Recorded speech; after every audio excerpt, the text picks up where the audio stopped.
खास मुलाकात, खास मुलाकात। प्यारे दर्शकों सत श्री अकाल। मैं हाँ परमजीत सिंह परवाना ते अज दा ये विशेष खास मुलाकात प्रोग्राम लैके तुहाडी खिदमत च हाज़र हाँ। ਵੱਖ-ਵੱਖ ਧਰਮ ਨੇ ਸੰਸਾਰ ਦੇ ਵਿੱਚ, ਉਹਨਾਂ ਦੇ ਵਿੱਚ ਇੰਟਰਫੇਥ ਦੀ ਜਿਹੜੀ ਗੱਲ ਹੈ ਉਹ ਪਿਛਲੇ ਕਾਫੀ ਸਮੇਂ ਦੌਰਾਨ ਚਰਚਿਤ ਰਹੀ ਹੈ ਔਰ ਇਸ ਤੋਂ ਇਲਾਵਾ ਕੌਮੀਅਤ ਦੀ ਗੱਲ, ਕੌਮ ਦੀ ਗੱਲ ਉਹ ਵੀ ਬੜਾ ਭਖਦਾ ਮਸਲਾ ਰਹੀ ਹੈ। ਅੱਜ ਅਸੀਂ ਇਸ ਖਾਸ ਪ੍ਰੋਗਰਾਮ ਵਿੱਚ ਧਰਮ ਅਧਿਐਨ ਔਰ ਸਿੱਖ ਧਰਮ ਬਾਰੇ ਉਹ ਖਾਸ ਕਰਕੇ ਗੁਰੂ ਗ੍ਰੰਥ ਸਾਹਿਬ ਦੀ ਮਹਾਨਤਾ ਬਾਰੇ इस प्रोग्राम विच गलबात करांगे और असीं अपने स्टूडियो च सदा दिता है प्रसिद्ध विद्वान पंजाबी यूनीवर्सिटी दे धर्म अध्ययन विभाग दे मुखी भी रहे ने, प्रोफैसर रहे ने, डॉक्टर सरबजिंदर सिंह जी। डॉक्टर साहब स्टूडियो च स्वागत है। और मैं गल कीती है शुरू दे विच धर्म दी, धर्म अध्ययन दी और खास करके धर्म च इंटरफेथ दी जिहड़ी गल है ते जिहड़ी संसार च कौमीयत दी, नैशनैलिटी दी गल है और पिछे जे बड़ा चर्चा च ये गल रही है कि सिख, बोधी ते जैनी धर्म ने जिहड़े वो हिंदू धर्म दा हिस्सा ने। इस बारे तुसीं की कहना चाहुंदे हो?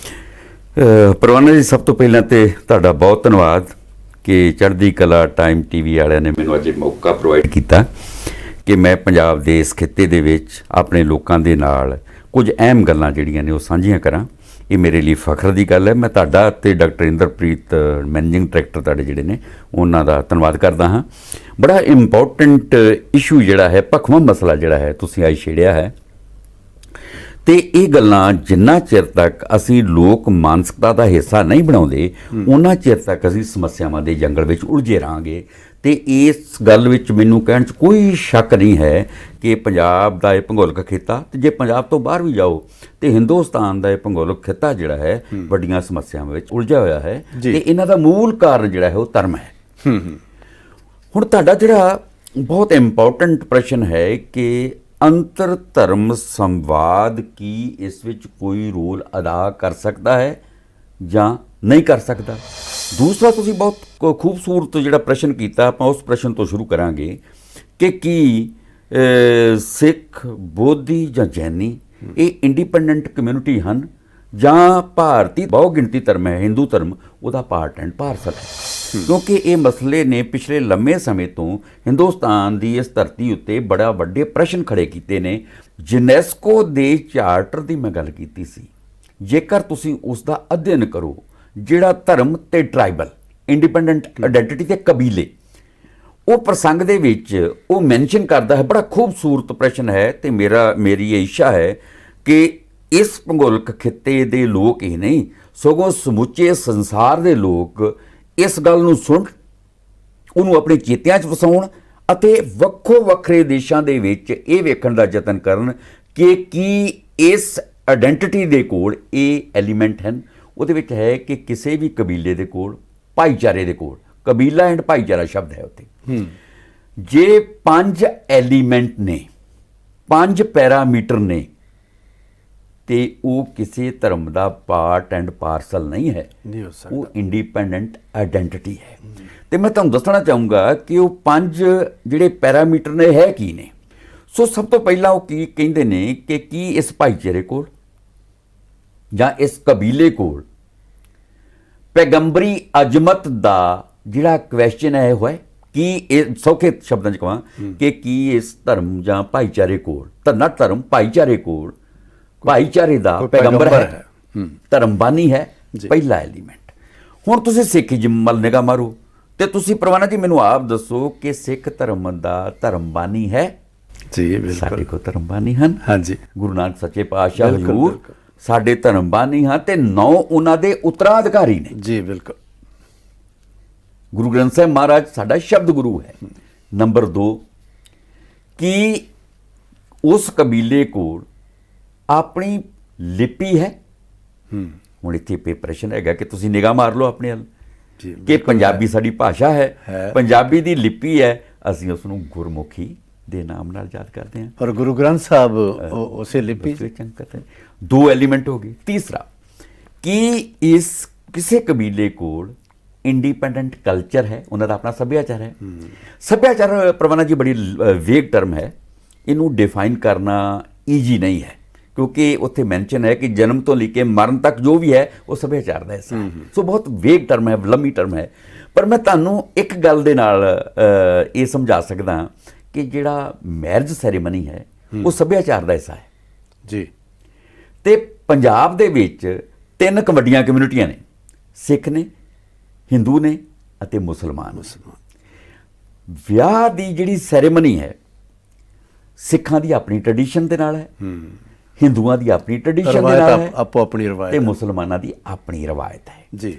ਜਦੋਂ ਇਹ 3 ਵੱਖੋ ਵੱਖਰੇ ਰਿਫਾਰਮ ਦੇ ਵਿੱਚ ਹਨ ਤੇ ਇਹਦਾ ਮਤਲਬ ਹੈ ਕਿ ਸਿੱਖਾਂ ਦਾ ਆਪਣਾ ਇੰਡੀਪੈਂਡੈਂਟ ਕਲਚਰ ਹੈ।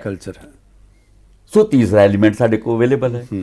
ਹੁਣ ਚੌਥਾ ਉਹ ਮੈਂਸ਼ਨ ਕਰਦੇ ਨੇ ਕਿ ਕੀ ਇਸ ਭਾਈਚਾਰੇ ਦੇ ਕੋਲ ਆਪਣਾ ਵੱਖਰਾ ਧਰਮ ਗ੍ਰੰਥ ਹੈ ਤੇ ਤੁਹਾਡੇ ਕੋਲ ਆਪਣਾ ਵੱਖਰਾ ਧਰਮ ਗ੍ਰੰਥ ਸ੍ਰੀ ਗੁਰੂ ਗ੍ਰੰਥ ਸਾਹਿਬ ਹੈ ਜੀ ਜੀ। ਇਹ ਚੌਥਾ ਪੈਰਾਮੀਟਰ ਹੈ। ਇਹ ਨਾ ਮੈਂ ਕੀਤਾ ਹੈ ਨਾ ਹਿੰਦੁਸਤਾਨ ਨੇ ਕੀਤਾ ਹੈ, ਯੂਨੈਸਕੋ ਕਹਿਰ ਗੱਲ ਕਰ ਰਹੀ ਹੈ ਤੇ ਯੂਨੈਸਕੋ ਕਹਿਣਾ ਭਾਈਚਾਰਾ ਨਹੀਂ ਪੜਾਉਂਦਾ। ਨਾ ਬਿਲਕੁਲ। ਹੁਣ ਪੰਜਵਾਂ ਐਲੀਮੈਂਟ ਉਹ ਕਹਿੰਦੇ ਨੇ ਕਿ ਕੀ ਇਸ ਕਬੀਲੇ ਦਾ ਜਾਂ ਇਸ ਭਾਈਚਾਰੇ ਦਾ ਬਾਹਰੀ ਵੱਖਰੀ ਆਇਡੈਂਟੀਟੀ ਹੈ, ਬਾਹਰੀ ਸਰੂਪ ਹੈ। ਹਾਂ ਉਹ ਵੀ ਹੈ। 1699 ਦੀ ਜੀ ਵਿਸਾਖੀ ਨੂੰ ਆਨੰਦਪੁਰ ਦੀ ਧਰਤੀ ਤੇ ਜੋ ਵਾਪਰਿਆ ਉਹਨੇ ਸਿੱਖਾਂ ਨੂੰ ਇੱਕ ਸਰੂਪ ਦਿੱਤਾ ਹੈ ਜੀ। ਸੋ ਜਦੋਂ ਇਹ ਸਾਡੇ ਕੋਲ 5 ਐਲੀਮੈਂਟ ਹਨ ਤੇ ਅਸੀਂ ਕਿਸੇ ਵੀ ਕਮਿਊਨਿਟੀ ਦਾ ਹਿੱਸਾ ਨਹੀਂ ਹਾਂ, ਅਸੀਂ ਲਹਿਰ ਨਹੀਂ ਹਾਂ, ਅਸੀਂ ਇੰਡੀਪੈਂਡੈਂਟ ਆਇਡੈਂਟੀਟੀ ਹਾਂ, ਆਪਣੀ ਅਲੱਗ ਹਸਤੀ, ਸਾਡੀ ਅਲੱਗ ਹਸਤੂਤ ਹਸਤੀ ਹੈ। ਪਰ ਇਸ ਦੇ ਬਾਵਜੂਦ ਸਾਡਾ ਜਿਹੜਾ ਵਿਲੱਖਣ ਤੱਤ ਹੈ ਕਿ ਸਾਡਾ ਇਹ ਸਲੋਗਨ ਹੈ ਕਿ ਨਾਨਕ ਨਾਮ ਚੜ੍ਹਦੀ ਕਲਾ ਤੇਰੇ ਭਾਣੇ ਸਰਬੱਤ ਦਾ ਭਲਾ। ਸਾਡੇ ਸਾਰੇ ਹੀ ਨੇ, ਅਸੀਂ ਸਰਬੱਤਰ ਦੇ ਹਾਂ ਜੀ ਜੀ। ਤੇ ਜੇ ਇਸ ਦੀ ਮੈਂ ਤੁਹਾਨੂੰ ਆਥੈਂਟਿਕ ਐਗਜ਼ਾਮਪਲ ਦਾਂ ਤੇ ਉਹ ਐਗਜ਼ਾਮਪਲ ਹੈ ਕਿ ਦੁਨੀਆ ਭਰ ਦੇ ਧਰਮ ਗ੍ਰੰਥਾਂ ਦੀ ਜਦੋਂ ਤੁਸੀਂ ਗੱਲ ਕਰੋਗੇ, ਹਰ ਧਰਮ ਗ੍ਰੰਥ ਦੇ ਵਿੱਚ ਕੇਵਲ ਉਸ ਧਰਮ ਦੀ ਬਾਣੀ ਹੈ ਜੀ ਬਿਲਕੁਲ, ਜਾਂ ਉਸ ਧਰਮ ਦੀਆਂ ਕਥਾ ਕਹਾਣੀਆਂ। ਇੱਕੋ ਇੱਕ ਦੁਨੀਆ ਦਾ ਅਜਿਹਾ ਧਰਮ ਗ੍ਰੰਥ ਹੈ ਗੁਰੂ ਗ੍ਰੰਥ ਸਾਹਿਬ। ਇਹ ਗੱਲ ਮੈਂ ਨਟ ਬੀਇੰਗ ਸਿੱਖ ਦੇ ਤੌਰ ਤੇ ਨਹੀਂ ਕਰ ਰਿਹਾ, being A student of religion, ਕਿਉਂਕਿ ਮੈਂ ਧਰਮ ਅਧਿਐਨ ਦਾ ਵਿਦਿਆਰਥੀ ਹਾਂ। ਪਰ ਇਹ ਗੱਲ ਜੱਗ ਜ਼ਾਹਰ ਹੈ ਕਿ ਗੁਰੂ ਗ੍ਰੰਥ ਸਾਹਿਬ ਵਿੱਚ ਦੇਖੋ ਹੋਰਨਾਂ ਜਿਹੜੇ ਨੇ ਸਾਡੇ 36 ਮਹਾਂਪੁਰਖਾਂ ਦੇ ਹਾਂ ਜੀ 36 ਮਹਾਂਪੁਰਸ਼ਾਂ ਦਰਜ ਨੇ, ਉਹਦੇ ਵਿੱਚ 6 ਗੁਰੂ ਸਾਹਿਬ ਨੇ, 30 ਉਹ ਨੇ ਜੇ ਗੁਰਸਿੱਖ 4 ਹੋਰ ਜੋੜ ਲਓ 10 ਕਰ ਲਓ ਤੇ 26 ਉਹ ਨੇ ਜਿਨ੍ਹਾਂ ਦਾ ਡਾਇਰੈਕਟਲੀ ਸਿੱਖੀਜ਼ਮ ਨਾਲ ਕੋਈ ਸੰਬੰਧ ਨਹੀਂ ਹੈ। ਪਰ ਇਸ ਦੇ ਬਾਵਜੂਦ ਜਿਹੜੇ ਵੱਡੇ ਮਹਾਂਪੁਰਖਾਂ ਦੀ ਬਾਣੀ ਗੁਰੂ ਨਾਨਕ ਪਾਤਸ਼ਾਹ ਦੇ ਪੈਰਾਮੀਟਰ ਤੇ ਪੂਰੀ ਉਤਰਦੀ ਸੀ, ਉਹਨਾਂ ਨੂੰ ਉਸ ਵਿੱਚ ਥਾਂ ਦਿੱਤੀ ਹੈ। ਇਸੇ ਕਰਕੇ ਸਰਬ ਧਰਮ ਗ੍ਰੰਥ ਸ੍ਰੀ ਗੁਰੂ ਗ੍ਰੰਥ ਸਾਹਿਬ ਨੂੰ ਸ੍ਰੀ ਗੁਰੂ ਗ੍ਰੰਥ ਸਾਹਿਬ ਹੈ। ਜਦੋਂ ਵੀ ਕਿਤੇ ਸੰਸਾਰ ਦੇ ਵਿੱਚ ਵੇਖੋ ਗਲੋਬਲ ਫਨੋਮਨਾ ਜਿਹੜਾ ਹੈ ਉਹ ਚੱਲ ਰਿਹਾ ਹੈ, ਇਹ ਆਉਣ ਨਾਲ ਸਾਡੇ ਵੇਂਦਿਆਂ ਮੇਰੇ ਵੇਂਦਿਆਂ ਵਾਪਰ ਜਾਣੀ ਹੈ ਕਿ ਸੰਸਾਰ ਦੀਆਂ ਬਾਉਂਡਰੀ ਟੁੱਟਣੀਆਂ ਨੇ। ਇਹ ਜਿਹੜੀਆਂ ਵੱਡੀਆਂ ਵੱਡੀਆਂ ਬਾਉਂਡਰੀਜ਼ ਖੜੀਆਂ ਨੇ ਟੁੱਟ ਜਾਣੀਆਂ ਨੇ ਤੇ ਉਸ ਵੇਲੇ ਸੰਸਾਰ ਨੇ ਇਹ ਵੇਖਣਾ ਹੈ ਕਿ ਇਹੋ ਜੇ ਸੰਸਾਰ ਲਈ ਕਿਹੋ ਜਿਹਾ ਸੰਵਿਧਾਨ ਬਣਾਇਆ ਜਾਵੇ। ਤੇ ਜਦੋਂ ਸੰਵਿਧਾਨ ਬਣਾਉਣ ਲਈ ਉਹ ਇਧਰ ਉਧਰ ਵੇਖਣਗੇ ਤਾਂ ਉਹਨਾਂ ਦਾ ਧਿਆਨ ਕੇਂਦਰਿਤ ਹੋਏਗਾ ਗੁਰੂ ਗ੍ਰੰਥ ਸਾਹਿਬ ਵੱਲ। ਸੰਸਾਰ ਦੇ ਵਿੱਚ ਕਿੰਨੇ ਕੁ ਧਰਮ ਗ੍ਰੰਥ ਹੋਣਗੇ, ਉਹਨਾਂ ਦਾ ਮੁੱਖ ਜਿਹੜਾ ਟੀਚਿੰਗਸ ਨੇ ਉਹ ਸੰਖੇਪ ਰੂਪ ਵਿੱਚ ਉਹਨਾਂ ਬਾਰੇ? ਕੁੱਲ ਸੰਸਾਰ ਦੇ ਵਿੱਚ ਧਰਮ ਦੀ ਸਟੱਡੀ ਜਿਹੜੀ ਹੈ, ਜੇਕਰ ਉਹ ਇੰਪਲੀਮੈਂਟ ਕਰ ਦਿੱਤੀ ਜਾਵੇ ਕੰਪਲਸਰੀ, ਤੇ ਸੰਸਾਰ ਵਿੱਚ ਇਹ ਜਿਹੜਾ ਮੂਲਵਾਦ ਹੈ ਨਾ ਜੀ ਬਿਲਕੁਲ ਇਹ ਹਮੇਸ਼ਾ ਲਈ ਖਤਮ ਹੋ ਜਾਏ। ਬਹੁਤ ਸਾਰੀਆਂ ਸਮੱਸਿਆਵਾਂ ਜਿਹੜੀਆਂ ਨੇ ਹੱਲ ਖਤਮ ਹੋ ਜਾਣ। ਤੁਸੀਂ ਹੈਰਾਨ ਹੋਵੋਗੇ ਕਿ ਸਮੁੱਚੇ ਸੰਸਾਰ ਦੇ ਵਿੱਚ ਕੁੱਲ 8 ਧਰਮ ਗ੍ਰੰਥ ਨੇ, ਕੇਵਲ 8। ਤੇ ਖੂਬਸੂਰਤ ਪਹਿਲੂ ਹੈ ਕਿ ਉਹਨਾਂ 8 ਦੇ ਵਿੱਚੋਂ 4 ਧਰਮ ਗ੍ਰੰਥ ਜਿਹੜੇ ਨੇ ਉਹ ਹਿੰਦੁਸਤਾਨ ਦੇ ਵਿੱਚ ਨੇ ਜੀ। 8 ਧਰਮ ਗ੍ਰੰਥ ਏਸ਼ੀਆ ਜਿਹੜਾ ਕੰਟੀਨੈਂਟ ਹੈ ਇਹਦੇ ਵਿੱਚ ਹੀ ਪੈਦਾ ਹੋਏ ਨੇ। ਕੇਵਲ 8 ਧਰਮ ਗ੍ਰੰਥ ਸੰਸਾਰ ਵਿੱਚ ਐਗਜ਼ਿਸਟ ਕਰਦੇ ਨੇ। ਪਰ ਸਾਡੀ ਸਮੱਸਿਆ ਕੀ ਹੈ ਕਿ ਅਸੀਂ ਧਰਮ ਗ੍ਰੰਥ ਅਤੇ ਗ੍ਰੰਥ ਨੂੰ ਅੱਜ ਤੱਕ ਡਿਫਾਈਨ ਹੀ ਨਹੀਂ ਕੀਤਾ। ਜਦੋਂ ਡਿਫਾਈਨ ਨਹੀਂ ਕੀਤਾ ਤਾਂ ਸਮੱਸਿਆ ਪੈਦਾ ਹੋਣਗੀਆਂ। ਹੁਣ ਤੁਸੀਂ ਇੱਥੇ ਇੱਕ ਹੋਰ ਬੜਾ ਖੂਬਸੂਰਤ ਪਹਿਲੂ ਹੈ, ਮੈਂ ਤੁਹਾਡੇ ਟਾਈਮ ਨੂੰ ਧਿਆਨ ਵਿੱਚ ਰੱਖ ਕੇ ਕਹੂੰਗਾ ਕਿ 8 ਧਰਮ ਗ੍ਰੰਥਾਂ ਦੇ ਵਿੱਚ ਇਹ ਅੰਕਿਤ ਹੈ ਕਿ ਇਹਨਾਂ ਧਰਮ ਗ੍ਰੰਥਾਂ ਦੀ ਬਾਣੀ ਜਿਹੜੀ ਹੈ ਉਹ ਕਿਸੇ ਮਨੁੱਖ ਦੀ ਰਚਨਾ ਨਹੀਂ ਹੈ ਕਿ ਇਹ ਪਰਮਾਤਮ ਬੋਲ ਨੇ, ਇਲਾਹੀ ਬਾਣੀ ਹੈ। ਇਸੇ ਕਰਕੇ ਇਹਨੂੰ ਕਿਹਾ ਜਾਂਦਾ ਹੈ ਜੀ। ਕਿ ਇਹ ਉਤਰਦੇ ਨੇ, ਲਿਖੇ ਨਹੀਂ ਜਾਂਦੇ, ਇਹ ਰਿਵੀਲ ਹੁੰਦੇ ਉਹ ਨੇ। ਕਹਿੰਦੇ ਨਾ ਮਰਦਾਨਿਆਂ ਵਜਾ ਰਬਾਬ ਬਾਣੀ ਆਈ ਮਰਦਾਨਿਆਂ ਹੈ। ਬੜਾ ਖੂਬਸੂਰਤ, ਜੋ ਤੁਸੀਂ ਜਾਓਗੇ ਜਨਮ ਸਾਖੀ ਚ ਕਹਿੰਦੇ ਮਰਦਾਨਿਆਂ ਰਬਾਬ ਬਜਾ ਬਾਣੀ ਆਈ ਹੈ। ਇਲਾਹੀ ਇਹਦਾ ਮਤਲਬ ਹੈ ਬਾਣੀ ਦਾ ਸੋਰਸ ਅਦਰ ਹੈ। ਇਲਾਹੀ ਗੁਰੂ ਨਾਨਕ ਪਾਤਸ਼ਾਹ ਜਿਹੜੇ ਨੇ ਜੀ, ਜੀ। ਉਸ ਮਾਧਿਅਮ ਨੇ, ਬਾਣੀ ਦੇ ਜਿਹੜਾ ਮਾਧਿਅਮ ਬਣ ਰਹੇ ਨੇ, ਸੋਰਸ ਹੋ ਰਿਹਾ। ਹੁਣ ਤੁਸੀਂ ਕਹੋ ਕਿ ਉੱਥੇ ਬੜਾ ਖੂਬਸੂਰਤ ਲਿਖਿਆ ਹੈ ਗੁਰੂ ਗ੍ਰੰਥ ਸਾਹਿਬ 'ਚ ਕਿ ਹਉ ਆਪੋਂ ਬੋਲ ਨਾ ਜਾਣਦਾ, ਮੈਂ ਕਿਹਾ ਸਭ ਹੁਕਮ ਆਓ ਜੀਓ। ਉਹਦਾ ਕੀ ਆ ਰਿਹਾ ਸਭ। ਫਿਰ ਉਹ ਕਹਿੰਦੇ ਨੇ, ਗੁਰੂ ਗ੍ਰੰਥ ਸਾਹਿਬ ਮਹਾਰਾਜ ਕਹਿ ਰਿਹਾ ਧੁਰ ਕੀ ਬਾਣੀ ਆਈ ਤਿਨ ਸਗਲੀ ਚਿੰਤ ਮਿਟਾਈ। ਹੁਣ ਜੇ ਅਸੀਂ ਇਹ ਕਹਿ ਦਈਏ ਕਿ ਇਹ ਕੇਵਲ ਗੁਰੂ ਗ੍ਰੰਥ ਸਾਹਿਬ 'ਚ ਹੀ ਲਿਖਿਆ ਹੈ, ਬਾਕੀ ਧਰਮ ਗ੍ਰੰਥਾਂ 'ਚ ਨਹੀਂ ਲਿਖਿਆ, ਫਿਰ ਵੀ ਗਲਤ ਗੱਲ ਹੈ। ਕਿਉਂਕਿ ਹਰ ਧਰਮ ਗ੍ਰੰਥ ਵਿੱਚ ਲਿਖਿਆ ਕਿ ਧੁਰ ਕੀ ਬਾਣੀ ਹੈ। ਮੈਂ ਤੁਹਾਨੂੰ 2 ਛੋਟੀਆਂ ਉਦਾਹਰਨਾਂ ਦਿੰਦਾ ਕਿ ਯਹੂਦੀਆਂ ਦਾ ਧਰਮ ਗ੍ਰੰਥ ਓਲਡ ਟੈਸਟਾਮੈਂਟ ਹੈ, ਉਹਦੇ ਵਿੱਚ ਬੜਾ ਖੂਬਸੂਰਤ ਲਿਖ ਰਿਹਾ ਹੈ ਧੁਰ ਕੀ ਬਾਣੀ ਆਈ ਹੈ। ਉਹਨਾਂ ਦਾ ਪੈਗੰਬਰ ਹੈ ਯਿਰਮਿਆ। ਉਹ ਕਿਵੇਂ ਕਹਿ ਰਹੇ ਨੇ ਕਿ ਧੁਰ ਕੀ ਬਾਣੀ? ਉਹ ਕਹਿੰਦੇ ਨੇ ਕਿ ਪਰਮੇਸ਼ਵਰ ਨੇ ਮੈਨੂੰ ਕਿਹਾ ਮੈਂ ਤੈਨੂੰ ਨਬੀ ਚੁਣ ਲਿਆ ਹੈ। ਮੈਂ ਕਿਹਾ ਹੇ ਪਰਮੇਸ਼ਵਰ, ਮੈਂ ਤੇ ਅਜੇ ਬਾਲ ਹਾਂ, ਮੇਰੇ ਮੂੰਹ ਵਿੱਚ ਤੇ ਜ਼ਬਾਨ ਨਹੀਂ ਹੈ, ਲੋਕ ਮੇਰਾ ਆਖਾ ਕਿਵੇਂ ਮੰਨਣਗੇ? 4 ਸਵਾਲ ਉਹਨੇ ਕਰ ਦਿੱਤੇ ਵੱਡੇ ਕਿ ਮੇਰੇ ਮੂੰਹ ਵਿੱਚ ਤੇ ਜ਼ਬਾਨ ਨਹੀਂ ਹੈ, ਮੈਂ ਤੇ ਅਜੇ ਬਾਲ ਹਾਂ, ਲੋਕ ਮੇਰਾ ਆਖਾ ਕਿਵੇਂ ਮੰਨਣਗੇ? ਤੇ ਉਹ ਕਹਿੰਦੇ ਨੇ ਕਿ ਪਰਮੇਸ਼ਵਰ ਨੇ ਆਪਣਾ ਮੁਖ ਮੇਰੇ ਮੁਖ ਉੱਤੇ ਰੱਖਿਆ ਅਤੇ ਕਿਹਾ ਮੈਂ ਆਪਣਾ ਸ਼ਬਦ ਤੇਰੇ ਮੂੰਹ ਵਿੱਚ ਪਾ ਦਿੱਤਾ ਹੈ, ਕਿਸ ਦੀ ਕੀ ਮਜਾਲ ਤੇਰਾ ਹੁਕਮ ਨਾ ਮੰਨੇ। ਇਹ ਧੁਰ ਕੀ ਬਾਣੀ ਹੈਗਾ। ਵੇਦਾਂ 'ਚ ਜਾਓ, ਵੇਦਾਂ ਦੇ ਵਿੱਚ ਹੈ ਰਿਸ਼ੀ ਯਾਗਵਲਕਿਆ ਦੀ ਪਤਨੀ ਹੈ ਮੈਤਰੀ ਸਵਾਲ ਪੁੱਛਦੀ ਹੈ ਕਿ ਰਿਸ਼ੀ ਇਹ ਵੇਦ ਕੀ ਹਨ? ਤੇ ਯਾਗਵਲਕਿਆ ਕਹਿੰਦਾ ਹੈ ਕਿ ਵੇਦ ਰੱਬ ਦੇ ਸਵਾਸ ਹਨ, ਇਹ ਰੱਬ ਦਾ ਸਾਹ ਹੈ, ਜੇ ਰੱਬ ਦਾ ਸਾਹ ਮੁੱਕ ਗਿਆ ਤਾਂ ਸੰਸਾਰ ਖਤਮ ਹੋ ਜਾਏਗਾ। ਸੋ ਇੰਨੇ ਖੂਬਸੂਰਤ ਢੰਗ ਦੇ ਨਾਲ ਸਾਰੇ ਧਰਮ ਗ੍ਰੰਥਾਂ ਵਿੱਚ ਦੱਸਿਆ ਹੈ ਕਿ ਇਹ ਬੋਲ ਭਾਈ ਕਿਸੇ ਪੈਗੰਬਰ ਦੇ ਨਹੀਂ ਹਨ, ਬੋਲ ਜਿਹੜੇ ਨੇ ਇਲਾਹੀ ਨੇ, ਤੇ ਇਲਾਹੀ ਬੋਲ ਪੈਗੰਬਰਾਂ ਉੱਤੇ ਉਤਰੇ। ਪਿਆਰੇ ਦਰਸ਼ਕੋ, ਲਗਾਤਾਰ ਇਹ ਪ੍ਰੋਗਰਾਮ ਵੇਖਦੇ ਰਹੋ। ਇਸ ਤੋਂ ਬਾਅਦ ਛੋਟੇ ਜਿਹੇ ਬ੍ਰੇਕ ਤੋਂ ਬਾਅਦ ਅਸੀਂ ਹਾਜ਼ਰ ਹੁੰਦੇ ਹਾਂ ਔਰ ਗੱਲ ਕਰਾਂਗੇ ਧਾਰਮਿਕ ਸਾਹਿਤ ਦੇ ਵੱਖ-ਵੱਖ ਰੂਪਾਂ ਦੀ। ਦੋਸਤੋ, ਸਿਹਤਮੰਦ ਜੀਵਨ ਨਾਲ ਹੀ ਸਿਹਤਮੰਦ ਸਮਾਜ ਦੀ ਸਿਰਜਣਾ ਕੀਤੀ ਜਾ ਸਕਦੀ ਹੈ। ਤੁਹਾਡੀ ਚੰਗੀ ਸਿਹਤ ਅਤੇ ਵੱਖ-ਵੱਖ ਰੋਗਾਂ ਦੇ ਸਹੀ ਇਲਾਜ ਸੰਬੰਧੀ ਜਾਗਰੂਕਤਾ ਮੁਹਿੰਮ ਤਹਿਤ ਚੜ੍ਹਦੀ ਕਲਾ ਟਾਈਮ ਟੀਵੀ ਲੈ ਕੇ ਆਇਆ ਹੈ ਇੱਕ ਖਾਸ ਪ੍ਰੋਗਰਾਮ ਹੈਲਦੀ ਲਾਈਫ। ਦੇਖੋ ਹਰ ਐਤਵਾਰ ਦੁਪਹਿਰ 3 ਵਜੇ ਅਤੇ ਰਿਪੀਟ ਟੈਲੀਕਾਸਟ ਵੀਰਵਾਰ ਦੁਪਹਿਰ 2:30 ਵਜੇ ਸਿਰਫ ਚੜ੍ਹਦੀ ਕਲਾ ਟਾਈਮ ਟੀਵੀ ਤੇ। Healthy life, healthy life.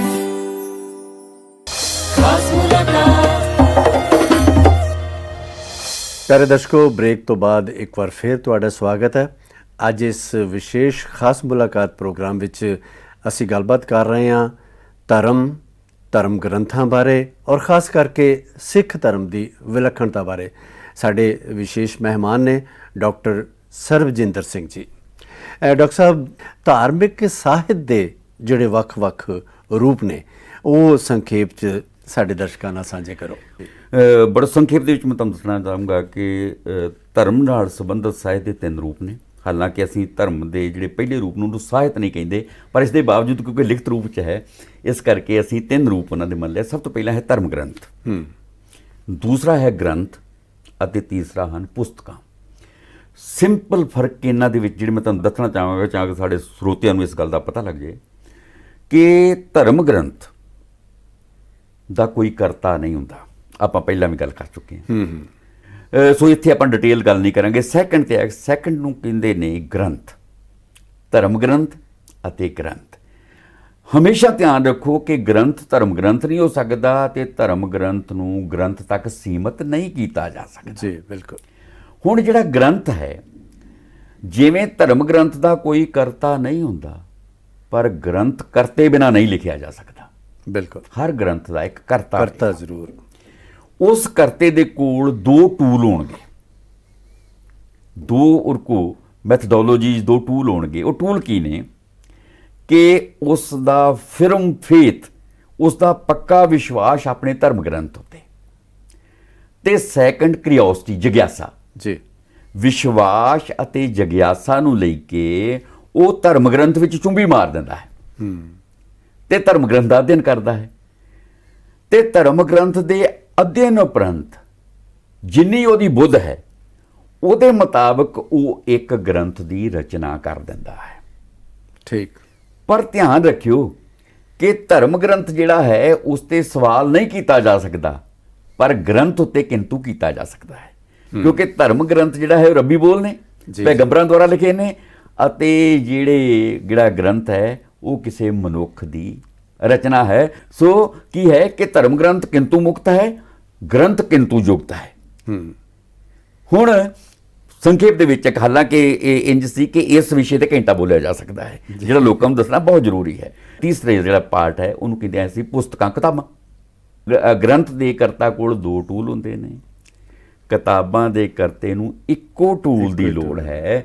ਉਹ ਟੂਲ ਕੀ ਹੈ? ਕਰਿਓਸਿਟੀ। ਉਹਨੂੰ ਵਿਸ਼ਵਾਸ, ਫੇਥ ਦੀ ਲੋੜ ਨਹੀਂ, ਉਹਨੂੰ ਵਿਸ਼ਵਾਸ ਦੀ ਲੋੜ ਨਹੀਂ, ਉਹਨੂੰ ਜਗਿਆਸ। ਕਿਉਂਕਿ ਇਸੇ ਕਰਕੇ ਹੀ, ਜੇ ਮੈਂ ਸਿੱਖੀਜ਼ਮ ਦੀ ਉਦਾਹਰਨ ਦੇਵਾਂ, ਕਿ ਸਿੱਖੀਜ਼ਮ ਦੇ ਉੱਤੇ ਅਨੇਕਾਂ ਮੁਸਲਮਾਨਾਂ ਨੇ ਕਿਤਾਬਾਂ ਲਿਖੀਆਂ, ਪਰ ਉਹਨਾਂ ਮੁਸਲਮਾਨਾਂ ਦਾ ਫੇਥ ਜਿਹੜਾ ਸਿੱਖੀਜ਼ਮ ਨਹੀਂ ਹੈ। ਬਿਲਕੁਲ। ਜਗਿਆਸਾ ਹੈ, ਕਰਿਓਸਿਟੀ ਹੈ। ਹਿੰਦੂ ਧਰਮ ਦੇ ਜਿਹੜੇ ਪੈਰੋਕਾਰ ਨੇ ਉਹਨਾਂ ਨੇ ਲਿਖੀਆਂ, ਉਹਨਾਂ ਦਾ ਜਿਹੜਾ ਫੇਥ ਹੈ ਹਿੰਦੂ ਧਰਮ ਹੈ। ਈਸਾਈਆਂ ਨੇ ਬੇਹੱਦ ਕਿਤਾਬਾਂ ਲਿਖੀਆਂ ਸਿੱਖਾਂ ਦੇ ਉੱਤੇ, ਉਹਨਾਂ ਦੀ ਵੀ ਕਰਿਓਸਿਟੀ ਹੈ, ਜਗਿਆਸਾ ਹੈ। ਸੋ ਕੀ ਹੈ ਕਿ 3 ਤਰ੍ਹਾਂ ਦੇ ਜਿਹੜੇ ਸਾਹਿਤ ਦੇ ਰੂਪ ਨੇ, ਧਰਮ ਗ੍ਰੰਥ, ਗ੍ਰੰਥ ਅਤੇ ਪੁਸਤਕਾਂ, ਅਤੇ ਇਹਨਾਂ ਤਿੰਨਾਂ ਦਾ ਸਟੇਟਸ ਜਿਹੜਾ ਹੈ ਉਹ ਵੱਖ-ਵੱਖ ਹੈ। ਧਰਮ ਗ੍ਰੰਥ ਸੁਪਰੀਮ ਹੈ, ਤੁਰਕੀ ਬਾਣੀ ਹੈ। ਗ੍ਰੰਥ ਜਿਹੜਾ ਹੈ ਉਹ ਮਨੁੱਖ ਦਾ ਲਿਖਿਆ ਹੈ, ਕਿੰਤੂ ਯੁਕਤ ਹੈ, ਅਤੇ ਪੁਸਤਕਾਂ ਦਾ ਰਚੈਤਾ ਜਿਹੜਾ ਹੈ ਕੋ ਕੇਵਲ ਕਰਿਓਸਿਟੀ ਚਾਹੀਦੀ। ਮੌਖਿਕ ਤੇ ਜਿਹੜੀ ਲਿਖਤ ਰਵਾਇਤ ਹੈ ਧਰਮ ਗ੍ਰੰਥਾਂ ਦੇ ਸੰਦਰਭ ਵਿੱਚ, ਉਹ ਕੀ ਹੈ?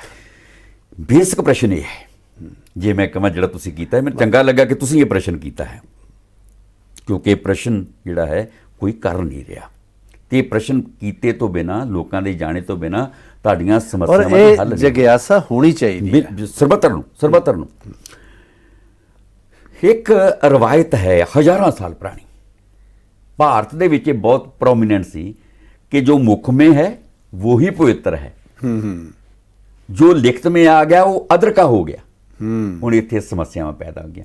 ਜਿਹੜੇ ਹਿੰਦੁਸਤਾਨ ਦੇ ਵਿੱਚ ਤੁਸੀਂ ਸਮੱਸਿਆਵਾਂ ਵੇਖ ਰਹੇ ਜੋ ਨਾ, ਉਹਦਾ ਕਾਰਨ ਹੈ ਕਿ ਅਸੀਂ ਅਦਰ ਨੂੰ ਕੋਈ ਦੇਣਾ ਹੀ ਨਹੀਂ ਚਾਹੁੰਦੇ, ਕਿ ਜੋ ਮੁਖ में है वही पवित्र है। ਬਿਲਕੁਲ ਸਹੀ ਗੱਲ। ਜੋ ਲਿਖਤ में ਆ ਗਿਆ ਉਹ ਅਦਰਕਾ ਚਲੇ ਗਿਆ। ਤੇ ਮੈਂ ਤੁਹਾਨੂੰ ਇਹ ਸਮਝਾਉਣ ਲਈ ਇੱਕ 3 ਤੁਹਾਨੂੰ ਨਿੱਕੀਆਂ ਐਗਜ਼ਾਮਪਲ ਦਊਂਗਾ, ਤੁਹਾਡੇ ਸਮੇਂ ਦੇ ਵਿੱਚ ਇਹਨੂੰ ਸਮਾਪਤ ਕਰਾਂਗਾ, ਕਿ ਦੁਨੀਆ ਦਾ ਇੱਕ ਵੱਡਾ ਥਿੰਕਰ ਹੋਇਆ ਹੈ ਜਿਹੜਾ ਮੈਥਮੈਟੀਸ਼ੀਅਨ ਸੀ, ਉਹਦਾ ਨਾਂ ਸੀ ਹੀਰਾਕਲੀਟਸ ਜੀ। ਕਿਉਂਕਿ ਓਰਲ ਟ੍ਰੈਡੀਸ਼ਨ ਤੇ ਕਟਾਕਸ ਕਰ ਰਿਹਾ ਹੈ, ਕਿਉਂਕਿ ਜਿਹੜਾ ਓਰਲ, ਹੁਣ ਸਪੋਜ਼ ਜੇ ਆਪਾਂ ਰਿਕਾਰਡ ਨਾ ਕੀਤਾ ਹੋਏ, ਆਪਾਂ ਗੱਲ ਕਰ ਰਹੀ ਹੋਈਏ ਤੇ ਆਪਾਂ ਲਿਖੀਏ ਨਾ, ਤੇ ਇਸ ਤੋਂ ਬਾਅਦ 2 ਮਿੰਟ ਬਾਅਦ ਤੁਸੀਂ ਮੈਨੂੰ ਸਵਾਲ ਪੁੱਛੋਗੇ, ਮੇਰੇ ਸ਼ਬਦ ਉਹ ਨਹੀਂ ਰਹਿਣਗੇ, ਤੁਹਾਡਾ ਸਵਾਲ ਉਹ ਨਹੀਂ ਰਹੇਗਾ, ਮੌਖਿਕ ਜੋ ਹੋਇਆ, ਮੌਖਿਕ ਹੋ ਗਿਆ। ਹੀਰਾਕਲੀਟਸ ਲਿਖਦਾ ਹੈ ਮੌਖਿਕ ਤੇ, ਕਿਉਂਕਿ ਹਜ਼ਾਰਾਂ ਸਾਲ ਧਰਮ ਗ੍ਰੰਥ ਮੁੱਖ 'ਚ ਰਹੇ, ਤੇ ਜਦੋਂ ਮੁੱਖ 'ਚ ਰਹੇ, ਕੀ ਕਿਤੇ ਉਹਨਾਂ ਦੇ ਵਿੱਚ ਕੋਈ ਜਮਾ ਘਟਾਉਤ ਨਹੀਂ ਹੋ ਗਿਆ? ਇਹ ਅੱਜ ਦਾ ਪ੍ਰਸ਼ਨ ਹੈ, ਬੜਾ ਭਖਵਾਂ ਪ੍ਰਸ਼ਨ ਹੈ। ਤੇ ਹੀਰਾਕਲੀਟਸ ਇਸੇ ਤੇ ਪ੍ਰਸ਼ਨ ਕਰਦਾ ਹੈ। ਉਹ ਕਹਿੰਦਾ ਹੈ, ਸਿੰਬੋਲਿਕ ਨੇ ਸ਼ਬਦ, ਕਿ ਜਦੋਂ ਮੈਂ ਪਹਿਲਾ ਪੈਰ ਦਰਿਆ ਵਿੱਚ ਰੱਖਿਆ, ਦੂਜਾ ਪੈਰ ਰੱਖਣ ਤੋਂ ਪਹਿਲਾਂ ਦਰਿਆ ਬਦਲ ਚੁੱਕਾ ਸੀ। ਹੁਣ ਇਹ ਖੂਬਸੂਰਤ ਪਹਿਲੂ ਹੈ ਕਿ ਉਹ ਕਹਿੰਦਾ ਹੈ ਕਿ ਤੁਸੀਂ ਕਹਿੰਦੇ ਜੋ ਕਿ ਮੌਖਿਕ ਰਵਾਇਤ ਦੇ ਵਿੱਚ ਸਾਡੇ ਕੋਲ ਇੰਨੇ ਚਿਰ ਦਾ ਅਸੀਂ ਆਪਣੇ ਮਸਤਕ ਵਿੱਚ ਸਾਂਭਿਆ ਹੈ, ਉਹ ਕਹਿੰਦਾ ਜਦੋਂ ਮੈਂ ਪਹਿਲਾ ਪੈਰ ਰੱਖਿਆ ਉਦੋਂ ਕੁਝ ਹੋਰ ਸੀ, ਦੂਜਾ ਰੱਖਣ ਲੱਗਾ ਤੇ ਹੋਰ ਹੋ ਗਿਆ। ਫਿਰ ਇਹ ਕਿਵੇਂ ਤੁਸੀਂ ਕਹਿ ਸਕਦੇ ਜੋ ਕਿ ਤੁਸੀਂ ਮੈਮੋਰਾਈਜ਼ ਕਰ ਲਿਆ? ਹੁਣ ਹੀਰਾਕਲੀਟਸ ਤੋਂ ਤੇ ਕੁਐਸਚਨ ਕਰਦਾ, ਉਸ ਤੇ ਹਜ਼ਾਰਾਂ ਸਾਲ ਬਾਅਦ, ਟਾਈਮ ਨਹੀਂ ਮੈਂ ਤੁਹਾਨੂੰ ਦੱਸਦਾ, ਕਿ ਕੋਪਰਨਿਕਸ ਕੌਣ ਸੀ ਇਹ ਦੱਸਣਾ ਇੱਥੇ ਹੁਣ ਸਮਾਂ ਨਹੀਂ ਇਜਾਜ਼ਤ ਦਿੰਦਾ। ਕੋਪਰਨਿਕਸ ਬੜਾ ਖੂਬਸੂਰਤ ਸਵਾਲ ਕਰਦਾ ਹੈ, ਉਹਦਾ ਕੁਐਸਚਨ ਫੋਕਸ ਹੈ ਹੀਰਾਕਲੀਟਸ ਨੂੰ। ਉਹ ਕਹਿੰਦਾ ਹੈ ਕਿ ਹੇ ਮਹਾਮਾਨਵ ਹੀਰਾਕਲੀਟਸ, ਲਿਸਨ ਟੂ ਮੀ, ਮੈਨੂੰ ਸੁਣ, ਜਦੋਂ ਤੂੰ ਪਹਿਲਾ ਪੈਰ ਦਰਿਆ ਵਿੱਚ ਰੱਖਿਆ, ਦੂਜਾ ਪੈਰ ਰੱਖਣ ਤੋਂ ਪਹਿਲਾਂ ਕੇਵਲ ਦਰਿਆ ਨਹੀਂ ਬਦਲਿਆ, ਤੂੰ ਵੀ ਬਦਲ ਚੁੱਕਾ ਸੀ, ਪਿਉਰੀਫਾਈਡ ਕਰ ਦਿੱਤਾ। ਸੋ ਜੇ ਮੂਵਮੈਂਟ ਦੇ ਵਿੱਚ ਇਹ ਹੁੰਦਾ ਹੈ, ਤੇ ਫਿਰ ਤੁਸੀਂ ਕੁਐਸਚਨ ਹੈ, ਤੇ ਤੀਜਾ ਜਿਹੜਾ ਬੰਦਾ ਹੈ ਮੈਥਮੈਟੀਸ਼ੀਅਨ, ਸਾਇੰਟਿਸਟ, ਅਤੇ ਤੀਸਰਾ ਪੈਗੰਬਰ, ਇੱਕੋ ਇੱਕ ਦੁਨੀਆ ਦਾ ਪੈਗੰਬਰ, ਜਿਹਨੂੰ ਕਲਮ ਦੇ ਪੈਗੰਬਰ ਦੇ ਨਾਮ ਨਾਲ ਜਾਣਿਆ ਜਾਂਦਾ ਹੈ, ਤੇ ਜਿਹਦੇ ਬਾਰੇ ਕਿਹਾ ਜਾਂਦਾ ਹੈ ਕਿ ਅਜਿਹਾ ਪੈਗੰਬਰ ਜਿਹੜਾ ਆਪਣੀ ਜੇਬ ਦੇ ਵਿੱਚ ਕਲਮ ਤੇ ਦੁਆਤ ਰੱਖਦਾ ਸੀ। ਅੱਛਾ, ਉਹ ਹੈ ਸੱਚਾ ਪਾਤਸ਼ਾਹ ਹਜ਼ੂਰ ਗੁਰੂ ਨਾਨਕ। ਗੁਰੂ ਨਾਨਕ ਸਾਹਿਬ ਪਾਤਸ਼ਾਹ ਦਾ ਇੱਕ ਫਰਮਾਨ ਹੈ ਐਗਜ਼ੈਕਟਲੀ ਓਰਲ ਟ੍ਰੈਡੀਸ਼ਨ ਤੇ, ਉਹ ਕਹਿੰਦੇ ਨੇ, ਲਿਖੈ ਬਾਜੋਂ ਸੁਰਤ ਨਾਹੀ, ਬੋਲ ਬੋਲ ਗਵਾਈਐ, ਕਿ ਜਿਹੜਾ ਲਿਖ ਲਿਆ ਉਹ ਫਾਰਐਵਰ ਹੈ, ਜਿਹੜਾ ਤੁਸੀਂ ਬੋਲਾਂ ਦੇ ਵਿੱਚ ਰੱਖੋਗੇ ਉਹਨੇ ਫਿਜ਼ਾ ਦੇ ਵਿੱਚ ਗਵਾ ਜਾਣਾ। ਅੱਗੋਂ ਫਿਰ ਉਹਦੇ ਚ ਤਬਦੀਲੀ ਆ ਜਾਏਗੀ, ਤੁਹਾਡੇ ਬੋਲਾਂ ਚੋਂ ਨਹੀਂ ਰਹੇਗੀ ਇਕਸਾਰਤਾ ਜਿਹੜੀ। ਨਹੀਂ ਰਹੇਗੀ। ਇੱਥੇ ਖੂਬਸੂਰਤ ਪਹਿਲੂ ਇਹ ਹੈ ਕਿ ਮੈਂ ਤੁਹਾਨੂੰ ਪਹਿਲਾਂ ਵੀ ਦੱਸਿਆ ਸੀ ਕਿ ਦੁਨੀਆ ਦੇ 8 ਧਰਮ ਗ੍ਰੰਥ ਨੇ। 8 ਦੇ ਵਿੱਚੋਂ 7 ਧਰਮ ਗ੍ਰੰਥ ਜਿਹੜੇ ਨੇ ਉਹ ਓਰਲ ਟ੍ਰੈਡੀਸ਼ਨ ਚੋਂ ਆਏ ਨੇ। ਬਿਲਕੁਲ। ਤੇ ਇੱਕੋ ਹੀ ਧਰਮ ਗ੍ਰੰਥ ਜਿਹੜਾ ਹੈ ਉਹ ਰਿਟਨ ਟ੍ਰੈਡੀਸ਼ਨ ਚੋਂ ਆਇਆ ਹੈ ਕਿ ਗੁਰੂ ਨਾਨਕ ਬਾਬਾ ਸਰਵਪ੍ਰਥਮ ਆਪਣੀ ਬਾਣੀ ਲਿਖਦੇ ਨੇ, ਫਿਰ ਜਿੰਨੇ ਭਗਤਾਂ ਦੀ ਬਾਣੀ ਨੂੰ ਉਹਨਾਂ ਨੇ ਇਕੱਤਰ ਕੀਤੀ, ਉਸ ਬਾਣੀ, ਕਿਉਂਕਿ ਜਿਹੜੇ ਭਗਤ ਨੇ 15 ਭਗਤ, ਉਹਨਾਂ ਦੀ ਭਾਸ਼ਾ ਹੋਰ ਹੈ। ਜੇ ਸਭ ਤੋਂ ਪਹਿਲਾਂ ਜਿਹੜਾ ਭਗਤ ਹੈ, ਜੇ ਤੁਸੀਂ ਅਸਲ ਵੇਖਣ ਦਾ ਯਤਨ ਕਰੋ ਤੇ ਉਹ ਭਗਤ ਜੈਦੇਵ ਨੇ। ਹਾਲਾਂਕਿ ਭਗਤ ਜੈਦੇਵ ਤੇ ਬਾਬੇ ਫਰੀਦ ਦੀ ਉਮਰ ਬਾਰੇ ਜਿਹੜਾ ਹੈ ਉਹ ਫਰਕ ਦੱਸਦੇ ਨੇ, ਪਰ ਭਗਤ ਜੈਦੇਵ ਦੇ ਸਥਾਨ ਤੇ ਜਾਓ, ਕਲਿੰਗਾ ਪੁਰਾਣਾ, ਹੁਣ ਬੰਗਾਲ ਦੇ ਵਿੱਚ ਉਹਨਾਂ ਦਾ ਸਥਾਨ ਆ ਗਿਆ, ਪੁਰਾਣਾ ਨੂੰ ਕਲਿੰਗਾ ਕਹਿੰਦੇ ਸੀ, ਕਿ ਉੱਥੇ ਲਿਖਿਆ ਹੈ ਕਿ ਭਗਤ ਜੈਦੇਵ 1170 ਚ ਪੈਦਾ ਹੋਏ। ਗੁਰੂ ਪਾਤਸ਼ਾਹ ਨੇ ਬੰਗਲਾ ਦੇ ਵਿੱਚੋਂ ਬਾਣੀ ਜਿਹੜੀ ਸੀ ਉਹ ਲਈ ਅਤੇ ਉਹਦਾ ਲਿਪੀ ਅੰਤਰਣ, ਟ੍ਰਾਂਸਲੇਸ਼ਨ ਨਹੀਂ, ਵਿਆਖਿਆ ਨਹੀਂ ਕੀਤੀ, ਉਹਦਾ ਲਿਪੀ ਅੰਤਰਣ ਕਰਤਾ ਗੁਰਮੁਖੀ ਚ। ਹਾਂਜੀ। ਤੇ 15 ਭਗਤਾਂ ਦੀ ਸਾਰੀ ਬਾਣੀ ਦਾ ਲਿਪੀ ਅੰਤਰਣ ਸਾਡਾ ਪ੍ਰੋਫਟ ਗੁਰੂ ਨਾਨਕ ਸੱਚਾ ਪਾਤਸ਼ਾਹ ਹਜ਼ੂਰ ਜਿਹੜਾ ਹੈ ਸਾਡਾ ਪਾਤਸ਼ਾਹ, ਉਹ ਆਪਣੇ ਹੱਥਾਂ ਨਾਲ ਕਰਦੇ ਨੇ। ਤੇ ਉਸ ਸਾਰੀ ਲਿਖਤ ਨੂੰ ਆਪਾਂ ਨੂੰ ਪਤਾ ਹੀ ਹੈ ਕਿ ਜਦੋਂ ਇੱਕ ਗੁਰੂ ਦੂਜੇ ਗੁਰੂ ਨੂੰ ਗੁਰਗੱਦੀ ਦਿੰਦਾ ਹੈ ਤਾਂ ਉਹ ਸਭ ਤੋਂ ਪਹਿਲਾਂ ਪੋਥੀ ਦਿੰਦਾ ਹੈ। ਜੀ ਜੀ ਜੀ। ਸੋ ਦੁਨੀਆ ਦੇ ਧਰਮ ਗ੍ਰੰਥ ਜਿਹੜੇ ਨੇ, ਇਹ ਮੈਂ ਬੜੇ ਸਤਿਕਾਰ ਨਾਲ ਗੱਲ ਕਰ ਰਿਹਾ, ਮੈਂ ਬੀਇੰਗ ਸਟੂਡੈਂਟ ਗੱਲ ਕਰ ਰਿਹਾ, ਨਾਟ ਸਿੱਖੀਜ਼ਮ ਦਾ ਕੋਈ ਮੈਂ ਪ੍ਰਚਾਰਕ ਨਹੀਂ ਹਾਂ, ਮੈਂ ਸਿੱਖੀਜ਼ਮ ਦਾ ਵਿਦਿਆਰਥੀ ਹਾਂ, ਪਰ ਇਸ ਤੋਂ ਪਹਿਲਾਂ ਮੈਂ ਧਰਮ ਦਾ ਵਿਦਿਆਰਥੀ ਹਾਂ। ਤੇ ਇਹ ਹੈ ਕਿ ਦੁਨੀਆ ਭਰ ਦੇ ਧਰਮ ਗ੍ਰੰਥ ਜਿਹੜਾ ਹੈ ਉਹਨਾਂ ਦੀ ਪੈਗੰਬਰੀ ਅਜ਼ਮਤ ਦੇ ਚਲੇ ਜਾਣ ਤੋਂ ਬਾਅਦ ਲਿਖੇ, ਪਰ ਇਹ ਗ੍ਰੰਥ ਜਿਹੜਾ ਹੈ ਪੈਗੰਬਰੀ ਅਜ਼ਮਤ ਨੇ ਲਿਖਿਆ, ਧਰਮ ਬਾਨੀਆਂ ਨੇ ਲਿਖਿਆ।